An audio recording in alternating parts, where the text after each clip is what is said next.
Selain itu, sebentar tadi juga Menteri Penyelaras Program Imunisasi COVID-19 Kebangsaan Khairi Jamaluddin turut melakukan lawatan ke Pusat Pemberian Vaksin MINDS di Seri Kembangan, Selangor. Dalam sidang media selepas itu, Khairi turut menyentuh mengenai isu Kesatuan Eropah yang hanya mengiktiraf vaksin AstraZeneca yang diluluskan Agensi Perubatan Eropah sahaja. Untuk mendapatkan perinciannya, kita terus sahaja bersama dengan rakan setugas Faris Azman. Apa kata YBKJ apabila kita tahu laporan semalam mengatakan bahawa Kesatuan Eropah akan hanya mengiktiraf sijil AstraZeneca yang dikeluarkan di Eropah saja? Apa komen daripada YBKJ, Faris? Baik, terima kasih Zul. Sudah tentu ini jelas YB Khairi Jamaluddin adalah satu berita yang baru diterima dan sudah tentu apa yang beliau katakan bahawa kerajaan Malaysia akan berbincang dan mendapatkan penjelasan daripada wakil EU di Malaysia mengenai dengan berhubung pengiktirafan ini.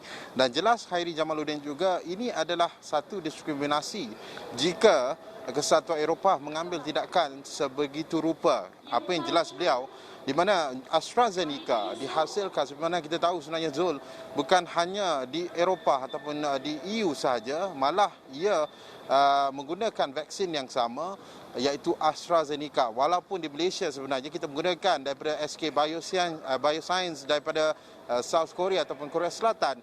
Begitu juga dengan Thailand dan beberapa negara-negara lain pengeluar AstraZeneca di bawah kilang yang sama. Justru jelas Khairi di mana perkara ini akan dibincangkan sepenuhnya kerana untuk memastikan tiada isu ataupun tiada mungkin rakyat Malaysia sendiri akan berdepan dengan sebarang diskriminasi yang akan dilakukan ataupun yang akan berlaku jika perkara ini berlanjutan. Jelas Khairi bukan hanya AstraZeneca tetapi YBKJ juga menyatakan ia terlibatkan juga ataupun kerajaan akan meneliti dan akan berbincang memperhalusi perkara ini bukan hanya berbanding dengan AstraZeneca, malah vaksin Sinovac atau vaksin daripada negara China seperti mana kerajaan Arab Saudi mengatakan bahawa tidak mengiktiraf vaksin yang digunakan daripada negara China. Justru itu kerajaan Malaysia jelas Khairi akan berbincang dengan kerajaan Arab Saudi kerana ini juga adalah satu tindakan diskriminasi yang tidak boleh dilanjutkan dan ia perlu diselesaikan dan diperhalusi dari semasa ke semasa. Dan itu jelas Khairi mengenai dengan vaksin AstraZeneca dan vaksin Sinovac ataupun vaksin daripada negara China sebenarnya dalam pertemuan kami bersama dengan YBKJ yang mengadakan lawatan di PPV The Mines ini, sebenarnya beliau juga menyentuh beberapa ketetapan sebenarnya, antara lain mengenai dengan garis panduan kepada penerima-penerima yang telah menerima 2 dos lengkap.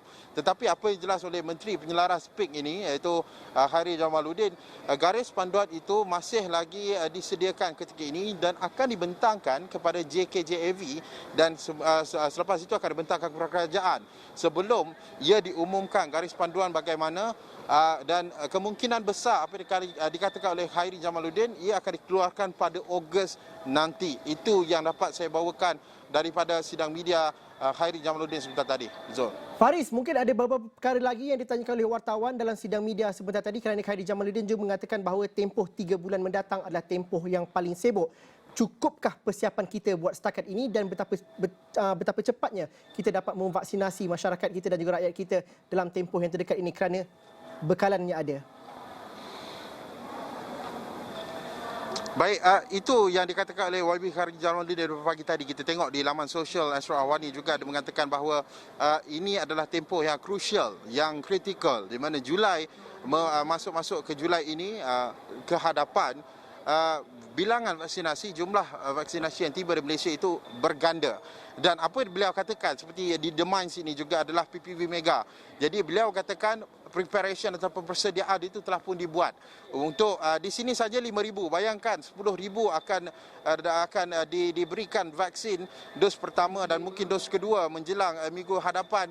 Jadi apa yang dikatakan oleh Khairi Jamaluddin, persiapan itu ada dan sudah tentu ini yang kita tunggukan, tetapi agak sibuk dan agak crucial sebenarnya untuk kita menyaksikan pemberian dos-dos vaksin yang lebih besar dan kapasitinya dalam tempoh minggu-minggu akan datang dan tempoh Julai ini, dalam bulan ini juga sebenarnya Zul. Itu persiapan yang telah pun dibuat oleh Kementerian MOSTI ataupun apa dikatakan oleh Khairi Jamaluddin, begitu juga dengan KKM dan sebagainya. Sudah tentu kita akan melihat dos-dos harian ini di sekolah seperti mana dikatakan oleh Khairi Jamaluddin, di pusat ibadah dan di PPV Mega ini juga akan dos yang akan ditingkatkan dari semasa ke semasa, Zul. Okey, terima kasih Faris Azman. Kita berharap itu juga akan berlaku kerana kita tidak mahu lagi melihat angka kes 6,000 lebih ini dalam tempoh sebulan atau 2 bulan yang akan datang.